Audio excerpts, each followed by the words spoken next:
Okay, it's been about 2 hours since part one, okay, and it took me forever to even try to get part one uploaded. I have tried to have tried to do part two twice, and this is the third time I'm gonna try to do part two, and hopefully this one will get saved. But that all of that whole little everything that's going on, because I'm trying to be in a good vibe for the new moon energy, and this is just blowing me. It really is. Like, this has taken fucking forever just to get part one up.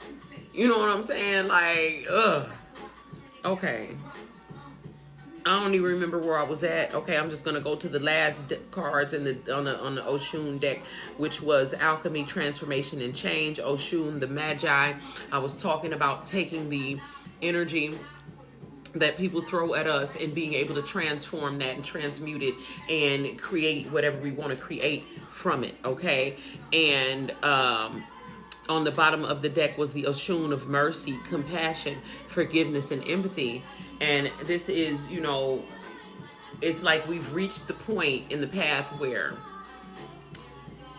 it's time to forgive ourselves for the past and to forgive and release the past. Okay, so this does not necessarily mean reuniting with anyone from the past or anything like that, but it does mean releasing it and letting go of any resentment that you might be holding, because we have processed enough of the pain. Okay, to, I hope, some of us are beginning to remember that we signed a contract with everyone who has played these roles in our lives, as the betrayer, the Judas, the Peters in our lives. Before we came here, we all agreed to play these roles in one another's lives. We also agreed that when these events occur, that we would forgive. And I think that a lot of us have forgotten that, myself included. And so this is the point in the path where it is necessary to forgive everyone involved, including yourself, and to release everyone involved from the past, including yourself. And this is what this forgiveness and this compassion is about, and it's what it actually looks like. And the reason for doing it is just so that you can move forward with a clean slate. Okay, so it is not in no way meaning that we condone anything that has gone on or that we need to reunite with anyone from the past. Okay, let me try to deconstruct the rest of these cards that I had already read, and then we will move on from there. Okay, so I do remember these two popping out together. Okay, this is the Nine of Cups upright and the Five of Swords inverted. Okay, and this is because simultaneously as you are ascending,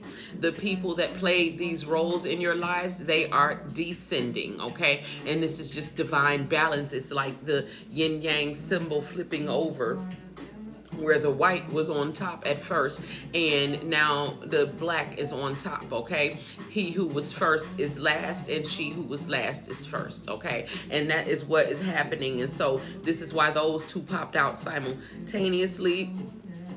The so as you are ascending, this person is feeling a great sense of loss. So it's like you are being blessed and you are receiving, and they are losing, okay, at the same time, which has completely ripped the mask off of the illusion that they were painting about the situation. Okay, and in every situation it was different. Some people had people thinking that you were obsessed with them. I think that was the story that was being told about me. Others were saying whatever was being told. It's like all the lies are being exposed and the liars are being exposed. Okay, at the end of the day.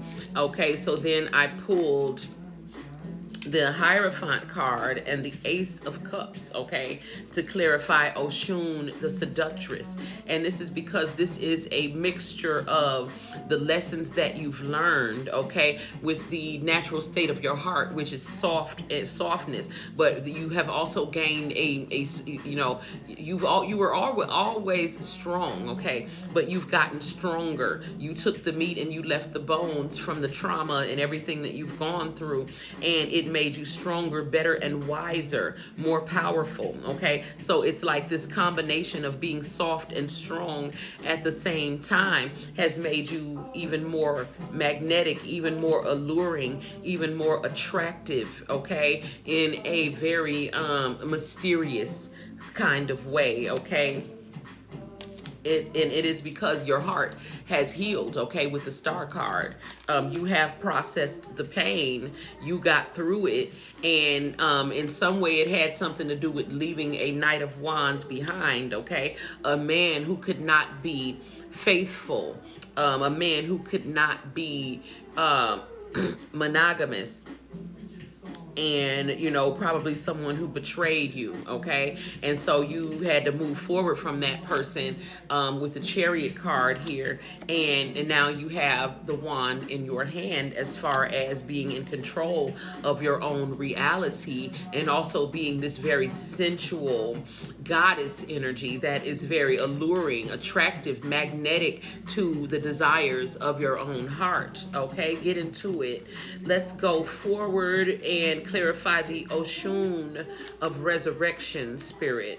Oshun of Resurrection is about rebirth, transformation, and renewal, okay? And as you are, being restored energetically and in every other way, in every other aspect of your life, you have learned to be stingy with your energy, okay? And this is of any goddess, not just anyone can enter into your energy, but before you had developed your wings, okay, and before you knew that you were rising from the ashes like a phoenix with golden wings, okay? Here with the Oshun of Resurrection, it looks like your energy field in your Merkaba was wide open, and I feel like out of necessity, because a couple of readings back, I remember I was seeing like you wrap yourself in your own energy, and this is essentially what we are doing when we create that Merkaba field around our body.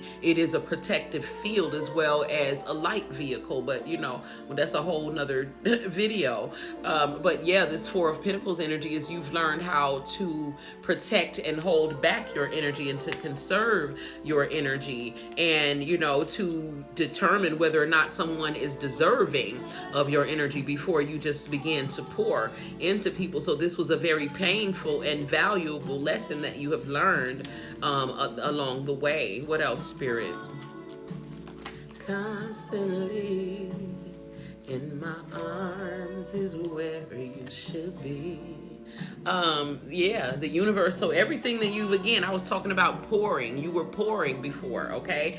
And because you poured so freely, people took advantage of that. They didn't see that as you being a good person, because in their mind, good people don't exist. So in their mind, the good things that you were doing for them and for other people was because you needed something, because these people think in terms of transactions, okay? So they felt that, you were doing good things for them and loving on them because you needed their validation, you needed their attention, you needed their love. And the fact is that you didn't need anything from those people. You literally are love.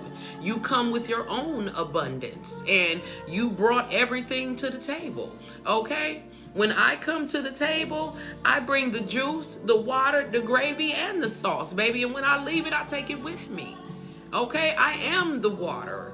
And so if you want to eat without anything to drink, then, be my guest. You know what I'm saying? But at the end of the day, all of the pouring that you were doing, the universe is about to pay you back, okay? What those people will never be able to pay you back because they are spiritually and morally bankrupt, okay? And I said what I said, okay? Yes. So, this is a Tower reverse. It's like you reject that energy. It's like, you've already been through that. I've already learned what I need to learn from it. And because you rejected that, this is why the universe is ready to pour into you now, because you have learned to put yourself first, to protect your own energy. And you have learned to also put yourself back together after being dismembered, okay? And putting yourself back together in a more beautiful form and fashion than you were before, okay? Yes, you reject that devil energy. Let's go to, I guess, part 4, or no, part 3.